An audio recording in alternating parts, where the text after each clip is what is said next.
um plano simples, porém efetivo para você que quer se tornar investidor independente.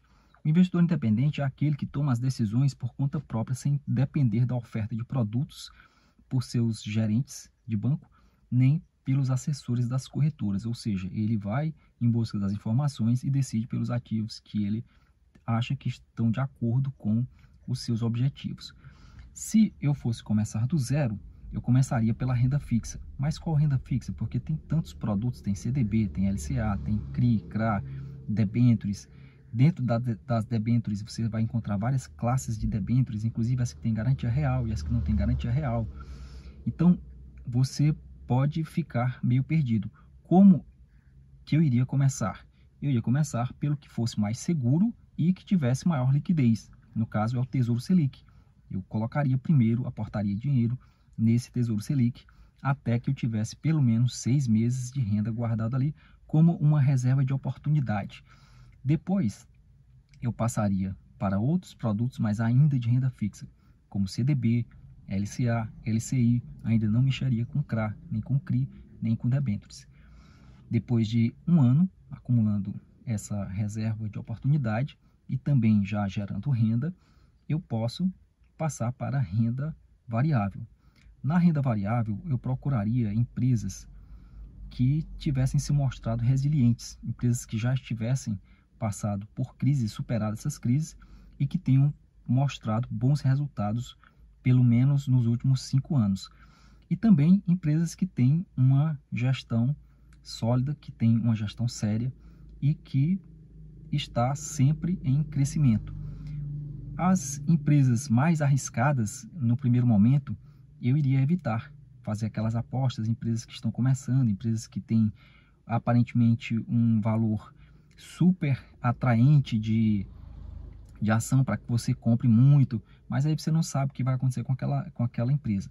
Depois de algum tempo, você até pode olhar para essas empresas mais arriscadas, mas no primeiro momento, eu só investiria em ações de empresas já consolidadas, inclusive aquelas que costumam pagar dividendos, porque são empresas que geram lucro, portanto, elas podem pagar dividendos.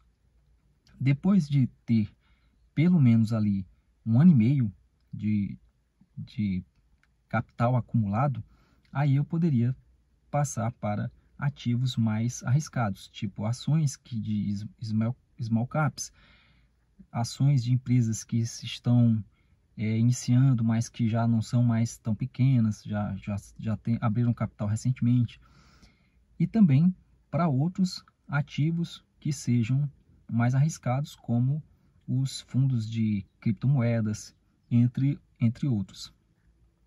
A questão de você se tornar um investidor independente é onde você vai encontrar informação. Você encontra informações da economia no site do IBGE, você encontra boas publicações no site da UOL Economia, você pode também encontrar informações das empresas no site fundamentos.com.br, no site investidor10.com.br, no site que faz análise de ações. Então, esses sites você pode acessar e você pode conseguir as informações que você precisa para que você tome decisões, boas decisões. Inclusive, os indicadores fundamentalistas estão disponíveis tanto no fundamentos.com quanto no Investidor 10, e lá você pode avaliar. Se você tiver dificuldade em avaliar os indicadores, você estuda aquele indicador, vê o que aquilo significa, vê quais são os principais indicadores que estão relacionados, que você também precisa olhar para esses outros indicadores para que você tome uma decisão. Agora, uma coisa que não dá para fazer é ficar só analisando e analisando. Você precisa analisar e tomar uma decisão rapidamente. Eu vou te contar o que aconteceu recentemente. Eu estava tentando fazer uma reconfiguração na minha carteira de ações, e daí comecei a estudar algumas empresas que seriam possibilidades de investimento. Daí escolhi uma empresa, vi lá todos os fundamentos, tomei a decisão, essa daqui, com certeza eu vou colocar na minha carteira. Só que quando eu tomei essa decisão, eu demorei um pouco para tomar, e muitas pessoas aparentemente tomaram a mesma decisão, então aconteceu alguma coisa que o preço da ação subiu mais de 10% de um dia para o outro. Daí eu não consegui mais entrar. E por que eu não entrei? porque mesmo sabendo que os fundamentos estavam ainda de acordo com o que eu já havia concluído sobre aquela empresa, como ela já teve uma alta, é possível que tenha lá um reajuste ali, quando ela aumenta muito, pode ser que ela tenha uma baixa ali de 5%, ou até mesmo dos 10%, e não é a ideia de ninguém colocar capital para que ele se desvalorize, ou seja, para que ele diminua de valor. Você coloca capital num local que você espera que aquele capital se multiplique. É possível que ela continue aumentando? Claro que é possível, mas a probabilidade é de que ou ela fique estagnada nesse patamar, ou então ela retorne ao patamar anterior. Aí por isso eu decidi não mais aportar e passei a estudar outra empresa, que foi onde eu realmente aloquei recursos.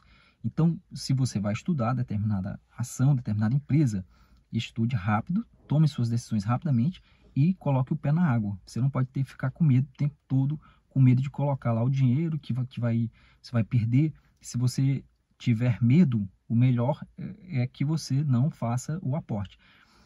E de onde é que vem o medo?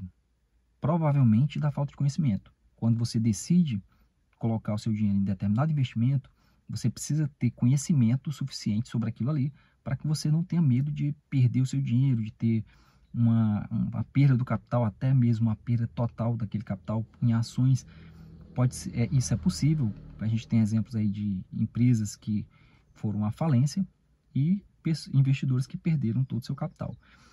Então, para você se tornar um investidor independente, sem depender das opiniões de outras pessoas, sem depender de dicas de internet, que geralmente não é uma coisa muito boa de se fazer, quando as dicas surgem na internet, normalmente elas já surgem atrasadas. Por exemplo, a ação tal subiu 15%. Bom, se ela já subiu, com certeza você está atrasado, e quando você entrar, os investidores profissionais vão estar saindo, e é aí que o preço cai e você toma prejuízo.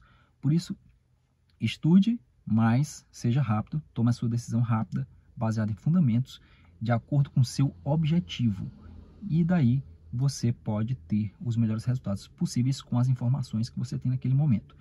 É claro que pode acontecer coisas que você não espera que aconteça, que é uma crise sistêmica, por exemplo, como ocorreu de 2019 para 2020, mas são coisas que ninguém pode prever. E uma coisa extra que você tem que ter em mente é que sempre acontece o que nunca tinha acontecido antes. Então fique bem atento. Desejo a você excelentes investimentos e até o próximo vídeo.